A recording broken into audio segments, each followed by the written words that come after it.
제가 학교 다니던 시절, 여러분 지금은 어떤지 모르지만 학급에서 학생들이 전체가 잘못해도 반장이 대표로 선생님한테 벌을 받는 일이 종종 있었습니다.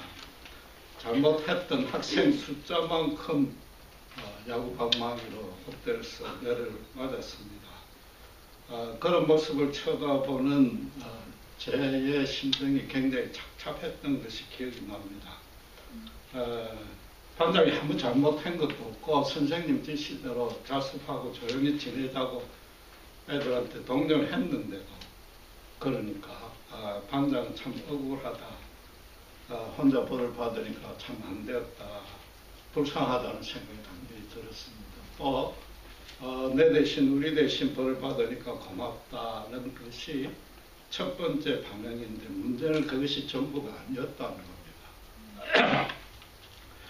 내가 벌을 안 받으니까 참 다행이다 싶은 이기적인 생각도 들었고, 반장이니까 당연히 받는 거고, 최소한도 어쩔 수 없이 당하는 고통이라는 여기기도 했고, 내가 지도력이나 실력이 모자라서 반장 선거에 떨어진 게 얼마나 다행인지 모르겠다, 그런 생각도 들고, 심지어 다음에 혹시 또 잘못하더라도 반장이 또 맞아줄 거니까 그런 기대가 있으니까 별로 반성도 안 했습니다.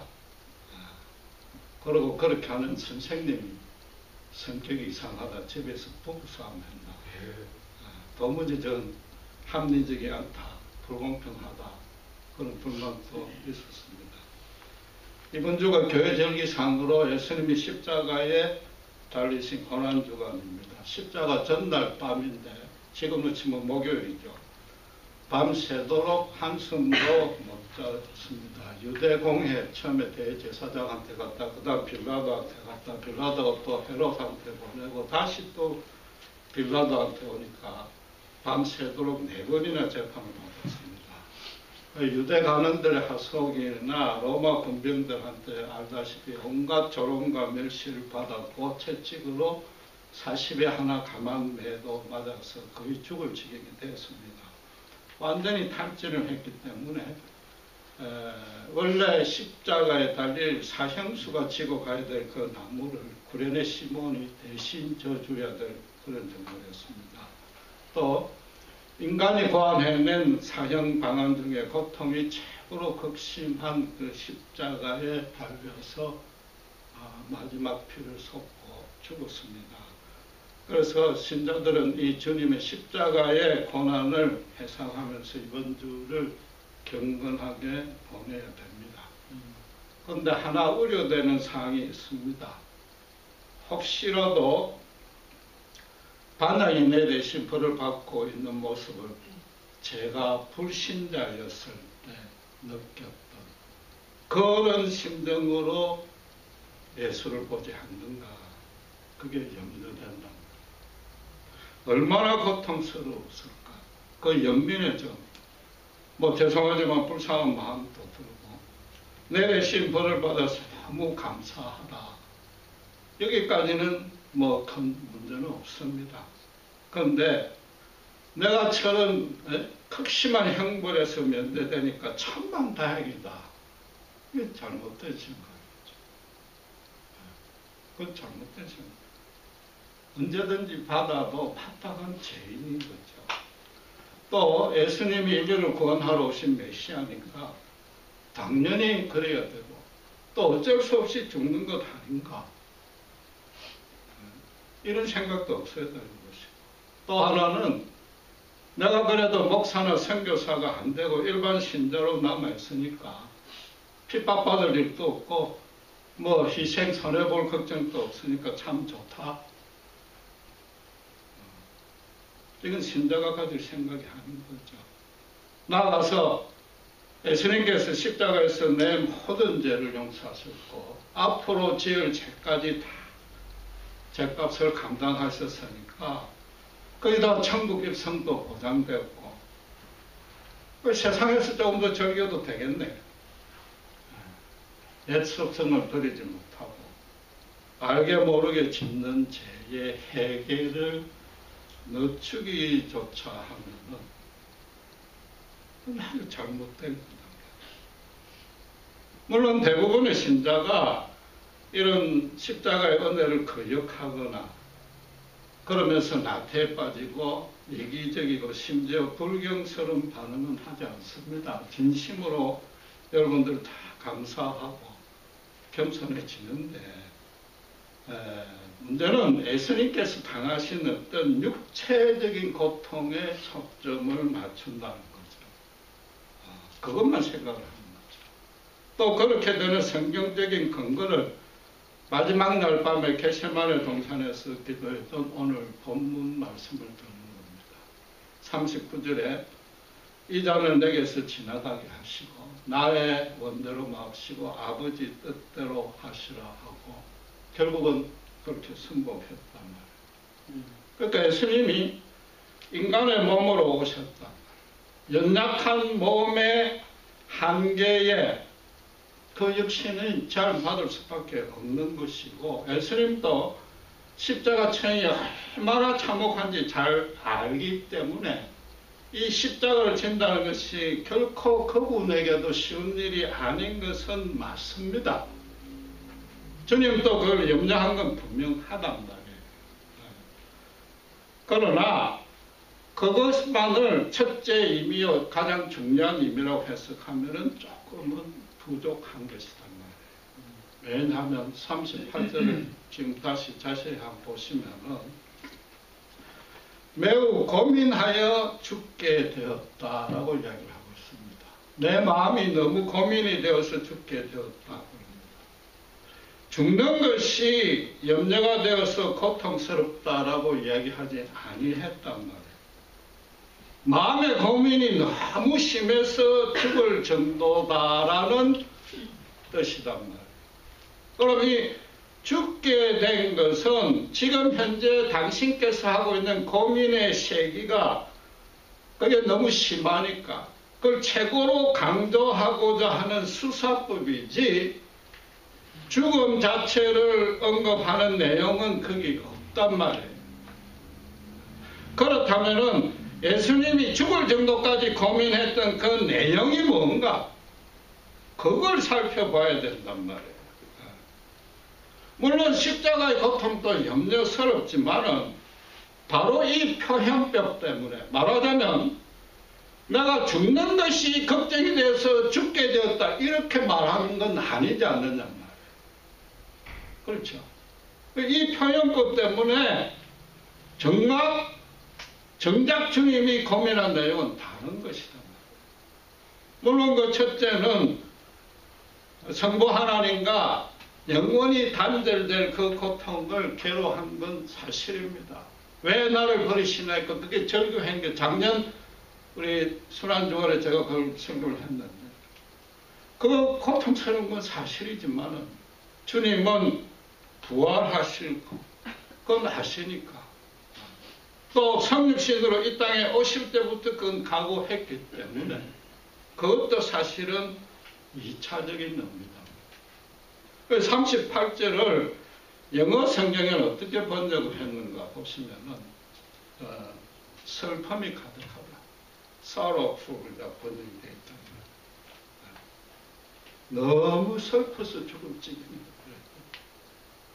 거기에 고통스럽다는 식의 painful이라든지 너무 걱정 염려된다든 뭐 very anxious라든지 그런 식으로 번역이 안 되어 있다. 원어도 그렇습니다. 슬픔이 가득 찼다.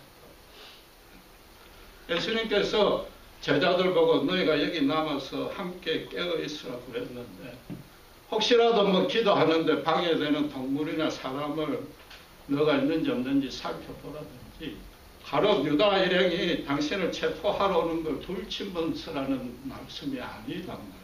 41점에 뭐라고요? 시험에 들지 말고 깨어서 기도하라. 내가 너무 슬퍼서 기도하니까 너희도 나와 동참해서 함께 기도하자. 함께 슬퍼하자. 내가 십자가에 죽는 고통이 너무 극심하고 그게 걱정이 되니까 너희들 내 앞에 너를 위해서 기도해서 제발 이 처형을 없애게 해달라든지, 처형을 당할지라도 성령의 역사에서 고통을 못 느끼게 같이 합심해서 기도하자. 그 요청이 아니란 말이에요. 좀 죄송한 표현이지만은 예수님께서는 십자가에 죽고 사흘 만에 다시 살 것이라고 제자들 앞에서 여러 번 큰 소리 쳤단 말이에요. 막상 십자가가 딱 닥치니까 제자들 앞에서 약한 모습을 보인다는 것은 그 상식적으로 이치가 안 맞는 것이고, 예수님께서 그동안 3년 동안 사역할 때 보였던 모습과 전혀 어울리지 아니하는 거죠. 갈릴리 바다에서 폭풍우가 칠 때에 업으로서 수십 년간 잔뼈가 굵은 그 제자들도 죽을까 염려가 돼서 날개를 칠 때 주님은 뱃머리에서 주무셨던 분이다. 누가복음 평행기사인 22장 41절에 보면 돌을 던질 정도의 거리에 떨어졌다고 했습니다. 오늘 본문에도 잠시 조금 물러가라고 되어 있습니다. 그러니까 뭐 한 10m 반경 안에 바로 제자들 곁에서 기도했습니다. 지금 한밤중입니다. 사방이 적막하니까 주님이 기도하는 소리를 제자들도 들을 수 있는 상황입니다. 예수님은 평소 때 기도할 때 제자들을 떼고 따로 한적한 곳에 물러가서 기도했습니다. 이날만큼은 전혀 다른 모습으로 기도하신 겁니다. 예수님도 하나님 아버지, 제가 너무 불안하고 걱정이 됩니다. 십자가 처형이 얼마나 잔인하고 참혹하고 처참한지 하나님 잘 아시지 않습니까? 제발 이 십자가만 면하게 해달라고 기도했다면 그 얘기를 제자들이 들었을 것이다. 그럼 메시아는 물론이고 스승의 권위를 3년 동안 그 산 공전탑이 와르르 무너진다. 정말로 그 죽는 게 걱정이었다면, 그 고통이 걱정이었다면 3번이나 제자들이 깨어서 기도하는지 뭘 하는지 확인하러 오실 여유는 없는 겁니다. 그렇잖아요. 내가 죽을 판인데 어떻게 그 제자들한테 오르냐. 물론 여러분 오해는 마시기 바랍니다. 골고다 언덕에 올라가셨습니다. 주님 자발적으로 그걸 기꺼이 당하시고 그 모멸, 조롱, 특별히 그 고통의 크기를 제가 평가절하하는 건 절대 아닙니다. 예수님이 본문이 슬퍼했다고 얘기를 하는 거예요. 고통스러워했다는 건 아니고. 그럼 무엇을 그렇게 슬퍼하셨는가? 그 이유를, 그 의미를 정확히 알아야 우리가 고난주간 또 제대로 주님 뜻에 맞게 경건하게 보낼 것 아니냐 입니다. 그 첫 번째 의미는 간단합니다. 제자들과 육신적인 이별이 슬펐던 겁니다. 지금 어떤 상황입니까? 요한복음에 따르면 제자들에게 고별 설교를 했고 또 그들을 위해서, 교회를 위해서 간절하게 기도했고 마지막 만찬을 할 때 너희 중에 한 명이 나를 팔 자가 있다고 얘기했습니다. 가롯 유다라고 이름은 말 안 했지만 유다를 향해서 너가 할 일을 빨리 하라고 그랬고, 유다는 본인은 아니까 식사 중에 제갈 길로 나갔습니다. 거기다가 몇 번이나 예수님이 죽으신다고 예언을 했기 때문에 제자들로서는 야, 오늘 밤이 그날 밤이구나. 그건 알 수 있는 거 아니에요? 최소한 짐작을 했단 말이에요. 함께 이별을 슬퍼하고 서로를 위해서 손잡고 기도하고, 과연 이게 최선의 길인가? 함께 슬퍼해야 된다. 그들이, 제자들이 부활을 확신했기 때문에 마음 탁 놓고 누워잔 건 절대 아니지 않습니까? 십자가에 죽는다는 의미도 전혀 몰랐단 말이에요. 예수님이 3번이나 와서 하기는 해도 잠에 골아 떨어져 있는 거예요. 제자들 3년간이나 가르쳤습니다. 예수님이 어떤 생각이 들었겠습니까? 이런 제자를 두고 이 땅에 두고 내가 어떻게 하늘에 가겠는가? 차마 그런 마음이 안 오는 거죠. 분명히 자발적으로 헌신하고 순종하고 결단하고 오늘 밤 그 시간이 왔는데 주님으로서도 그 각오가 지금 흔들리는 겁니다. 물론 죽고 나면 부활하실 것이요. 그러나 부활하면 어떻게 됩니까? 하나님의 신성으로 회복이 되고 또 좀 있다가 하늘로 성천하신단 말이에요. 그러면은 인간 대 인간으로서의 제자들과의 만남은 그날 밤 마지막 20, 30분 그게 마지막이었단 말이에요. 그런데도 이 제자들은 나태하고 못해요. 너무 어리석고 당신에 대한 믿음이 있는지 없는지도 모르겠고 그 3년 동안이나 가르쳤는데 영원한 생명의 본질이 뭔지 감도 못 잡고 있단 말이에요. 그 제자들이 얼마나 근심스러웠겠는가.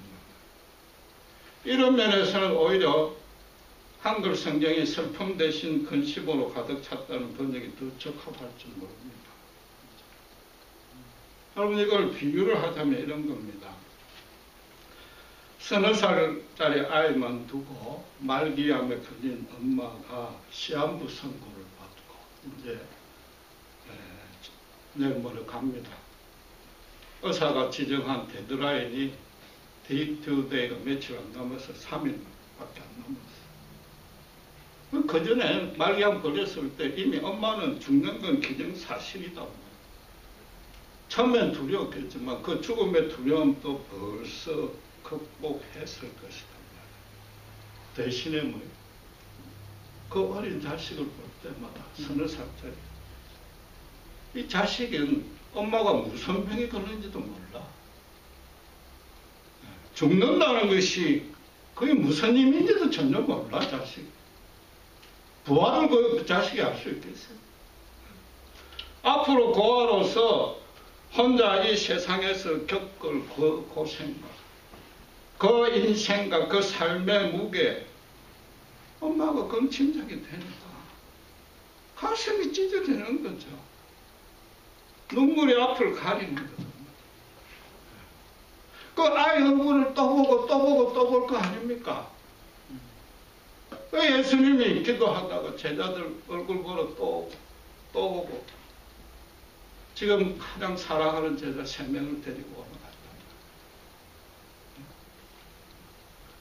예수님께서 이 땅에서 드리는 진짜 마지막 기도다. 하나님 아버지, 저들과 좀 더 함께 있으면 안 되겠습니까? 시험에 들지 않고 깨어있도록 조금 더 가르쳐야 되겠습니다. 예수님으로서는 가장 수제자인 베드로가 곧 당신을 3번 부인할 거 아시고 영도했고 그래도 똑같이 그래요. 나머지 모두는 전부 도망갔고 물론 베드로는 나중에 성령의 간섭으로 진심으로 회개하고 십자가에 바로 달렸으면 내가 스승의 영광을 찾았나 도무지 그를 잘할 격이 없다고 거꾸로 달려서 더 심한 고통을 받았습니다. 12제자가 거의 다 십자가에 죽었습니다. 그 중에 도마는 전승에 의하면 사지를 말에 묶여가서 산채로 찢겨 죽였다고 합니다. 주님 그걸 다 하셨다고. 핍박당해 죽을 거 아시는 거예요. 서너 살짜리 애 두고 가는데 엄마가 걔가 얼마나 고생할지 천에 고아로 혼자 있는데 그거 모르는 엄마가 어디 있어요. 그 슬픔에 죽을 지경이 안 될 리가 있느냐 말이에요. 하나님 아버지 뭔가 다른 길은 없습니까? 간단하게 이렇게 생각해 보시면 됩니다. 이 땅에서의 마지막 기도단 말이에요. 어린 자식을 두고 가는 엄마의 마지막 기도단 말이에요. 그때 그 엄마가 자기 자신을 위해서 기도하겠어? 자식을 위해서 기도하겠어? 그렇잖아요. 예수님께서 슬픔에 가득 찬 적이 또 있습니다. 알다시피 예루살렘에 입성하기 직전에 고난주가 시작되기 바로 전에 죽은 친구 나사로의 무덤에서 성경은 딱 영어로 두 장입니다. 지저스가 제일 짧은 구절입니다. 우셨더라 되는데 그 원래 뜻이 뭐예요? 속으로 불구처질 흐느꼈다 이런 뜻입니다. 그 슬픔이 당신의 가슴에 가득 찼다. 그 친구가 죽은 거 그것 때문에 슬픈 건 아니에요. 왜냐? 지금 곧바로 살리실 거니까. 소생할 거니까 그게 아니랍니다. 주변의 모든 사람들, 인간들, 그 누이들, 유대인들, 제자들 너무 불쌍한 거예요. 왜? 진짜 죽음이 뭔지 모릅니다. 뭐가 진짜로 죽는 거고 뭐가 진짜로 사는 건지 영적 생명에 살고 죽음을 전혀 모르고 관심조차도 없는 그들이 너무 불쌍해서 우셨단 말이에요. 그냥 그저 이 땅에서 육신의 생명만 호사스럽고 풍요하고 안락하게 만드는데 모든 인생의 목표를 걸고 그저 하루하루 허덕허덕거리며 사는 그 모습이 너무 안타깝더라고요. 유대인들도 궁극적으로는 마지막 날에 부활할 거라는 신앙은 있었습니다. 아주 약하게 구약시대에는 어렴풋이 부활신앙은 있었는데 대신에 그때까지 서울이라고 음부에 내려가서 아무 의식 없이 전혀 의식이 없는 상태로 잠다 대기한다고 믿었습니다. 그러니까 실질적으로 나사로가 죽었으면 나사로의 인생이 끝났다고 본 겁니다. 언제인지 모르는 부활 때는 모르죠. 그 예수님께서 요한복음 11장 22절에 뭐라고 그랬습니까? 내가 부활이요 생명이니 너희가 나를 믿으면 죽어도 살겠고 살아서 믿는 자는 영원히 죽지 않고 살리라고 했거든요. 부활은 먼 훗날이 아니고 바로 죽자마자 부활이 있단 말이에요. 물론 영적인 부활이지만 그 말씀을 했는데도 제자들조차도 그 귀에 귀에 경일빛식으로 그냥 전혀 관심이 없는 거죠. 거기다 예수님은 슬픔을 한 게 아니라 나사로 무덤 앞에서 통분했단 말이에요. 분노했단 말이에요. 사탄에 대놓고 분노했단 말이에요. 최초 인간인들을 하나님께 거역시키고 죄로 타락시켰는데 그 이외의 모든 후손들이 하나님의 참사랑 참 권능은 알지도 못하고 등지게 만들었단 말이에요. 심지어 여호와 하나님을 알고 따르는 유대인들조차도 자기들은 선택된 민족이요 거룩한 율법을 소지했기 때문에 자기들은 구원을 확보했다고 믿은 거죠. 자기들은 지옥 갈 리가 없다. 대신에 자기들은 구제도 열심히 하고 기도도 열심히 하고 11조도 잘 되고 선행도 열심히니까 넘치는 복을 받아야 된다고 그 보상만 바라고 있었단 말이에요. 반면에 오늘 성경 공부 때 배운 대로 율법을 모르는 이방인들은 천하의 죄인이라고 생각하고 세리는 민족의 반역자라고 생각하고 장녀는 당시의 그 생활상이나 그 어려운 건 전혀 생각지 아니하고 그저 음란한 여인이라고 귀신 들리거나 불치병자는 부모 죄 아니면 자기 죄로 저런 큰 벌을 받습니다. 하나님의 저주 아래 있다고 아예 또 펼치고 상정도 안 하고 그 상정 안 하는 그게 거룩한 백성이 반드시 해야 될 거룩한 일이라고 착각하고 있습니다. 그런 자들이 종교 지도자 행세를 했단 말이에요. 정치 지도자를 합니다. 백성을 완전히 엉터리로 몰고 가고 종교 장사만 가지고 자기들 배만 채우려고 했다.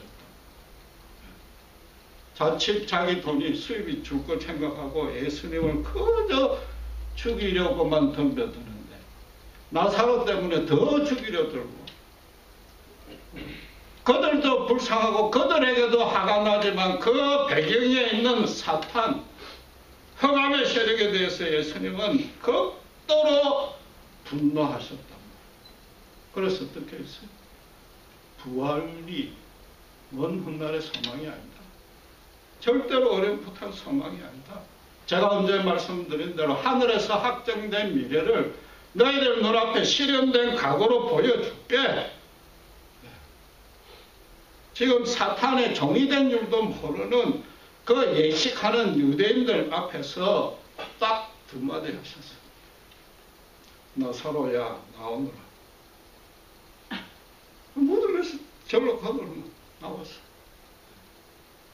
영원한 생명이 뭔지, 예수 믿는 복이 뭔지, 너희들 인생의 목표가 뭔지 그 자리에서 예표로 보여주셨다. 예수님께서 이 땅에 마지막 한 주간을 어떤 심정으로 보냈는가 하면, 예루살렘 입성하기 직전에 나사로 무덤 앞에서 있었던 그 마음, 그 심정, 어리석은 인간에 대해서는 너무나도 슬퍼하시고 사탄에 대해서는 저주할 정도로 분노하는 그 심정으로 일주일 내내 지내시다가 십자가 전날 밤에 그게 폭발할 지경에까지 오르니까 땀 속에 핏방울이 섞여서 나오는 그런 기도를 할 수밖에 없었단 말이에요. 그게 그 기도의 내용이었다. 오늘은 사실은 예루살렘에 입성하는 승리의 날, 승리의 주일, 종려주일입니다. 유대인들이 종려나무 가지를 길에 펼치고 호산나 호산나 주의 이름으로 오는 다윗의 자손이라, 그게 메시아의 별칭입니다. 열광하며 찬송을 했는데 제가 짐작컨대 예수님께서 표정 관리하기가 굉장히 힘들었을 것 같습니다. 야, 이제 내가 메시아인 줄 이제야 알아주는구나. 너무 기쁜데 그 기쁨을 표현하려니까 경망스러워 보일까봐 걱정했다는 뜻이 전혀 아닙니다. 마태복음 21장 9절도 그렇고 네 복음서 모두가 열광했다는 기록만 있고 예수님의 반응에 대해서는 한마디도 없습니다. 침묵하고 있습니다. 예수님이 표정 관리했다는 건 이 뜻입니다. 저들이 이제 곧 3일만 있으면 표변할 텐데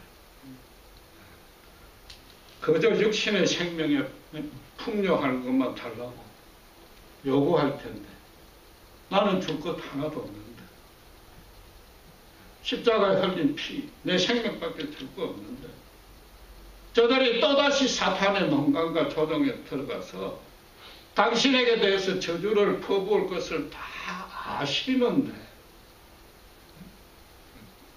그렇다고 해서 이렇게 지금 저 순진하고 어리석은 백성들이 한명하고 있는데 거기다 찬물을 끼얹을 수는 없잖아요. 마음속으로 얼마나 그 당혹스럽겠어요. 이때부터 슬픔으로 가득 찬 그 슬픔이 일주일 내내 지속하다가 겟세마네 동산에 기도해서 완전히 넘치도록 폭발했다. 그렇다면은 고난주간의 신자들이 어떻게 보내야 되는가? 답이 나오잖아요. 예수님의 십자가에 피 흘리신 고통, 그건 너무 불쌍하다, 연민의 점을 보내는 거, 이건 너무 말도 안 되는 거 아니에요? 뭐 믿음이라고 말할 수도 없는 건데, 그거는. 오히려 지금 천국 보좌에 있는 예수님의 슬픔을 더 걱정끼치고 더 슬프게 만드는 일이에요. 예수님은 고난에 우리가 동참할 수 있는 게 아니에요. 예수님의 슬픔에 동참을 해야 돼요. 그것도 얼마만큼? 죽을 만큼 슬퍼하셔야 된다. 무엇에 대해 슬퍼해야 돼? 예수님의 죽음에 대해서 설파하는 게 아니란 말이에요. 인간의 이 비참한 영적인 실상, 상황, 그거에 대해서 설파해야 된단 말이에요. 거기다가 이 세태에 이 흑암의 세력의 영적 흐름이 얼마나 사든지 죽기까지 우리가 저주하고 분노를 퍼부어야 된다. 가장 먼저 고난주간을 의미있게 보내려면 이런 의미조차도 몰랐던 우리 자신들의 영적인 무지, 우리 영혼의 초라함, 우리 영성의 미성숙함, 이런 것에 대해서 내가 내 자신에 대해서 애통해야 하십니다. 십자가 구원의 진리에 인간에게 구원의 길이 없으면 철저하게 내 개인적인 체험으로 정확하게 하십니다. 정확하게 하십니다. 그 은혜 가운데 내 생명 전부를 바칠 수 있어요. 내가 예수 믿은 이 복이 얼마나 귀한지 깨닫어야 돼. 하늘의 생명체에 내 이름이 적혀 있다는 게 어떤 신분이며 어떤 특권인지. 나사로는 소생만 체험했고 물론 나중에 그도 부활의 대열에 참여하겠지만 나사로가 우리의 그 은혜 안에 있기 때문에 주님이 정말 나의 주님이고 십자가 은혜 안에 있기 때문에 언제 어디서 무슨 제약이든지 사탄이든지 사망의 세력이든지 당당하게 맞서 싸워 이겨야 된단 말이에요. 그걸 고난주간에 재확인하고 확인한단 말이에요. 우리가 예수님에 대해서 설파하고 현민하고 마치 염려하는데 이건 말도 안 되는 얘기입니다.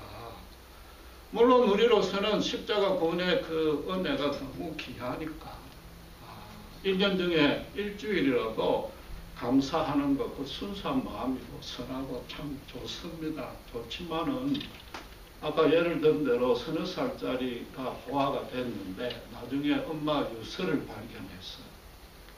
그 유서에 혼자 당당히 하나님 저를 믿고 잘 살아라. 그래도 그 유서가 있잖아요. 성경이잖아요. 성경. 그 유서를 받아보고 읽고도 이 고아가 계속 엄마한테 좀 죄송하지만 왜 나를 이래 개고생시키느냐. 이왕 죽을 거 돈 좀 많이 남겨놓고 죽지. 최소한도 먹고 마실 거 걱정 없도록 만들어 놓고 죽지. 그 고아가 그런 타령만 하고 있으면 그게 도대체 말이 되겠느냐 말이에요. 우리가 하나님을 걱정하는 거 아니에요. 우리가 하나님을 위해서 헌신하고 그 참 많이 쉽습니다. 저도 뭐 솔직히 고백하는데 실천 제대로 못합니다. 심지어 우리가 하나님을 제대로 사랑도 못합니다.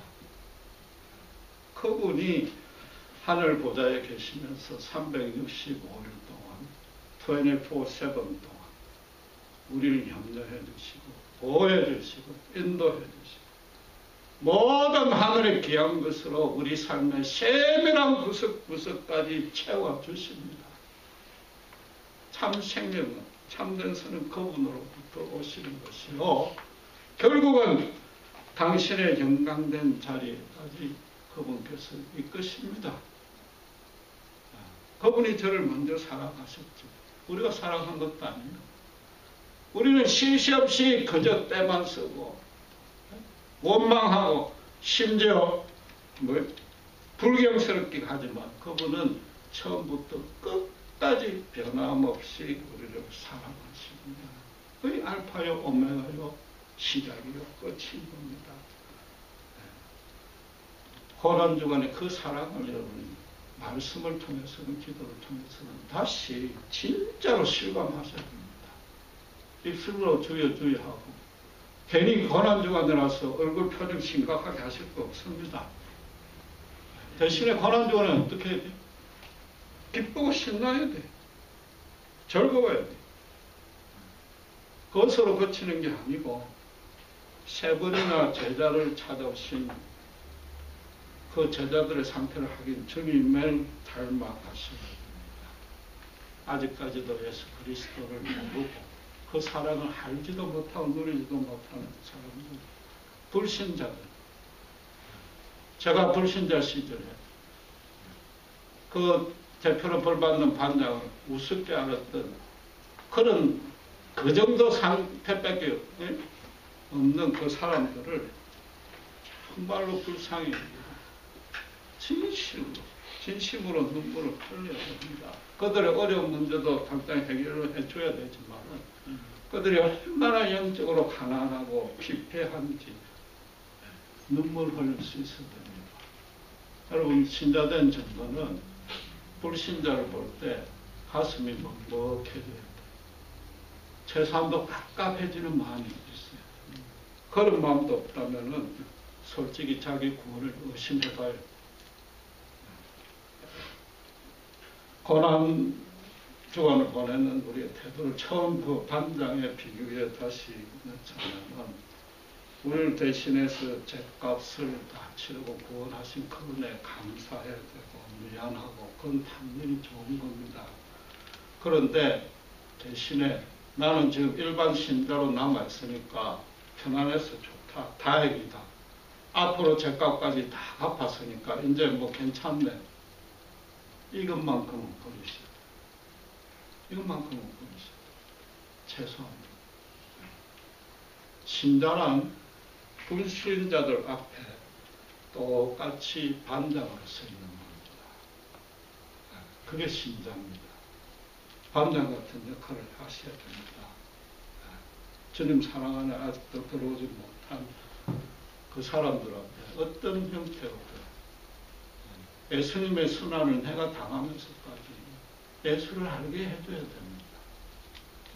그들의 현실 생활이 아니라 그들의 영혼이 살아난다면 내 모습이 없다 하든지 내가 어떤 조롱과 멸시와 억울함, 현실적인 손해, 순환 받더라도 예수님처럼 이야기하면 내가 죽더라도 그들을 살리겠다는 그런 마음이 있어요.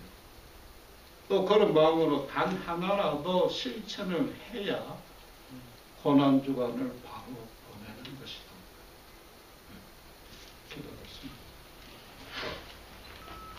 하나님 아버지, 늘 감사합니다. 주님도 마지막 날 밤에 제자들의 모습을 보고 슬픔에 가득차서 참으로 인간적인 너무나 사랑에 넘친 기도를 하였으면 봅니다. 우리가 주님을 연민하고 걱정하고 불쌍히 여긴 자에게 얼마나 잘못된 생각인지 시간 깨닫습니다. 주님이 바로 그런 우리를 보고 아직도 보좌에서 슬픔을 감추지 못할 수 있다는 걸 깨닫고 정말 이 고난주간에 주님의 슬픔에 우리 자신부터 동참할 수 있도록, 그래서 불신자 이웃들을 볼 때에 저들의 영혼이 얼마나 피폐하고 부활을 모르는 저들이 얼마나 불쌍한지 함께 울어줄 수 있는 자리에 이르도록 우리를 바로 세워 주시옵소서. 감사합니다. 우리 주 예수 그리스도 이름으로 기도하였습니다.